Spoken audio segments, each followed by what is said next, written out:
محترم ناظرین کرام، بزرگان دین اور میری عزیز ماؤں اور بہنوں بھائیوں، السلام علیکم ورحمۃ اللہ وبرکاتہ۔ میرے بھائی نے سوال پوچھا ہے کہ بھئی جب ہم سجدے میں جاتے ہیں تو سجدے کی تسبیح ہے سبحان ربی الاعلیٰ،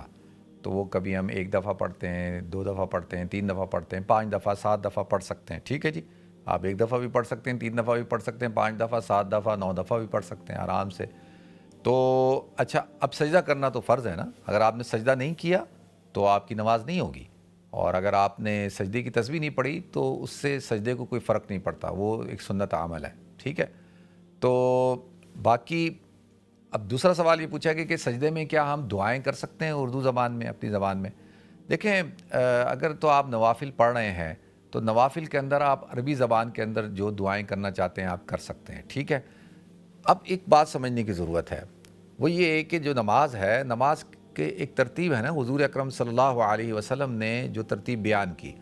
آپ نے بیان کی کہ بھئی قیام کی حالت کے اندر آپ نے ثنا پڑھنی ہے، سورہ فاتحہ پڑھنی ہے اور سورت کو پڑھنا ہے۔ ٹھیک ہے، پھر آپ نے رکوع میں جانا ہے، رکوع کی تسبیح پڑھنی ہے سبحان ربی العظیم، پھر آپ نے رکوع سے کھڑا ہونا ہے اور اس میں آپ نے سمیع اللہ لمن حمیدہ ربنا ولک الحمد حمدا کثیرا طیبا مبارکا فیہ، یا سمیع اللہ لمن حمیدہ ربنا ولک الحمد پڑھنا ہے۔ ٹھیک ہے،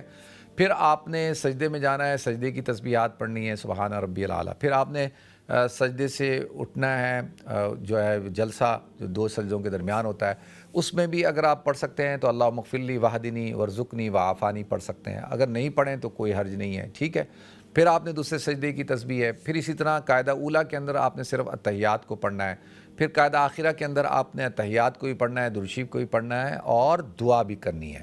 تو اب یہ ایک ترتیب ہے جو حضور اکرم صلی اللہ علیہ وسلم نے بیان کی ہے، تو اسی طرح سے نماز پڑھیں گے نا بھائی۔ اب اگر حضور کہہ دیتے کہ بھئی آپ سجدوں کے اندر جائیں اور سجدے کے اندر جا کے دعائیں مانگیں، آپ حضور یہ بھی بتا دیتے کہ بھئی سجدوں میں بھی دعا مانگو، رکوع میں بھی دعا مانگو، تو ہم ویسے کرنا شروع کر دیتے۔ تو عرض یہ کرنا ہے کہ جو نماز کی ترتیب ہے، جو نماز جس طرح سے پڑھی جاتی ہے، جیسے حضور اکرم صلی اللہ علیہ وسلم نے ارشاد فرمایا صلو کما رأیتمونی اصلی، تم نماز پڑھو اس طرح جس طرح تم نے مجھے نماز پڑھتے ہوئے دیکھا۔ تو اب حضور نے جو ترتیب بیان کی ہے، صحابہ نے جس طرح سے نماز پڑھی، ائمہ نے پڑھی، محدثین نے پڑھی، تو اسی طرح ہم نے پڑھنی ہے نا۔ اب ہم کیونکہ دیکھیں سجدے کے اندر انسان کی ایک کیفیت بنتی ہے،